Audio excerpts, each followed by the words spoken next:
మంతరమేశావంటే నేనేం చెప్పేది చీర మారుస్తుంటే అద్దంలో నువ్వొచ్చి అప్ప తేరి పార చూస్తే సిగ్గెట్ట ఆగేది.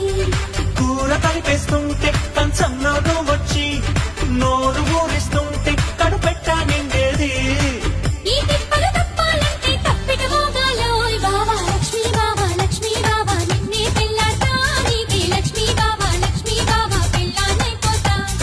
మరదను పిల్ల మూడే ముళ్ళేస్తా నీకే మరదను పిల్ల ముద్దుల మొగుడవుతా నేను పుట్టిందేమో నీ కోసమే పెరిగింది నీ కోసమే.